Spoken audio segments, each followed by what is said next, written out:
Hello everybody, my name is Vikas and today we're going to discuss some really important tips and tricks that you could use to score a band above 7 with respect to the task 2, that is essay of IELTS writing.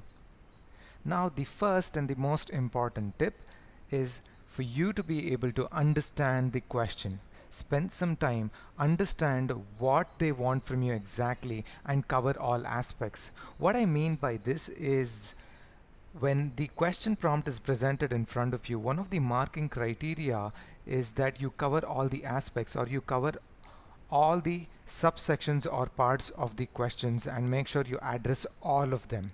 Now that is one of the major marking criteria. So spend some time understanding the question. The next most important point is for you to plan your essay, which means you will have to jot down at least 12 to 16 points and create a quick mental format of how your essay would look like. Don't spend more than 3 minutes on this. The next important point is for you to split your essay into 4 paragraphs. Now 4 is the general standard. You could do 5. It entirely depends, but we would generally stick to a 4. Now this is tried and tested, so you could stick to this format where it has an introduction, you provide your opinion, you provide other factors or other explanations or other point of views, and you provide a conclusion. So 4 parts again. You have your introduction, your point of view, other factors and explanation, and other point of view, and a conclusion. Now the next point is with respect to the agree disagree or provide your opinion essays. Now it is really important for you not to be neutral, which means you will have to make your position clear and mention what your opinion is very clearly. You know, if somebody asks you about a agree disagree about environmental hazards, you can't say okay, there are pros and cons of both. You will have to mention, you will have to stick to the point saying that, hey, I am for the point that I do agree to this particular point, and you mention the factors or the supporting statements to it. And then if you want, you could also mention some of the points why you disagree, but then you will have to reiterate and tell the examiner that you agree to or you stick by the point that you originally stated. Okay. The fifth point is, of course, for you to use idioms. I mean, it's not actually necessary, but if it's good if you use one, but use it appropriately. It should not sound dysfunctional, or it should not sound like it's not associated to the essay at all and it's a completely random thing out of the blue. So make sure that if you use idioms, make sure that you use it appropriately and make sure that you use complex sentences. Now guys, this is really important. I have covered another video where I've told you about how you could create complex sentences by using coordinating and subordinating conjunctions, so feel free to check it out.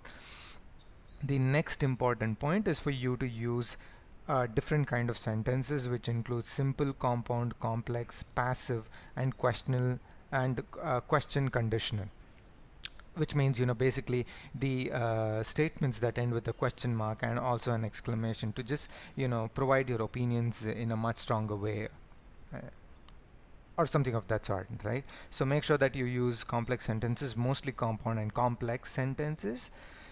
So yeah, like I said, I have created another video where you could understand what coordinating and subordinating conjunctions are, and if you have gotten a grasp of that concept, it becomes much easier for you to create complex sentences. Now having the ability to create complex sentences will not just help you with your IELTS writing, it will also help you with IELTS speaking and also improve your overall language. The next important point is for you to not repeat any words, sentences, or ideas.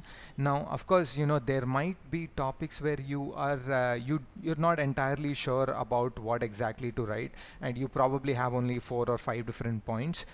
If you are stuck in an unlikely situation like that, make sure that you use synonyms and reiterate it in different ways. Don't use and repeat the same words, sentences, and ideas. Okay. And one of the most important tips is, please please spend 3 to 4 minutes of your time for review and check spellings thoroughly. You don't want to have a really beautiful essay and lose out marks on silly spelling mistakes. We've done this in other examinations, but we don't want to do it in IELTS writing. Make sure that you absolutely make it mandatory that you spend at least 3 minutes on reviewing your entire essay. You will not believe the kind of mistakes you would have made during the anxious state of writing the exam. So please make it a point that you review your essay really well.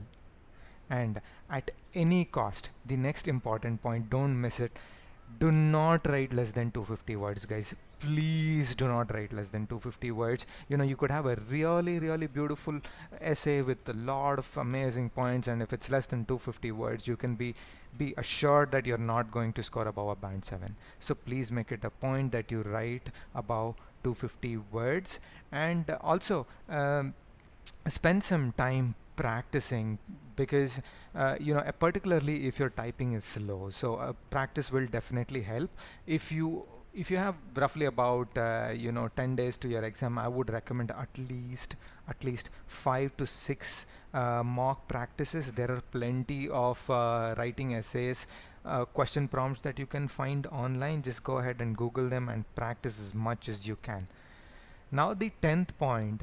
Now here a lot of students do have questions, so make it a point that you have variety to your essay, which means you give different point of views that support your primary idea, which means it is totally okay for you to make up stuff, which means you could provide stats on something that you're probably not sure. You can go ahead and do it, but make it sound like it's relevant and it's slightly believable.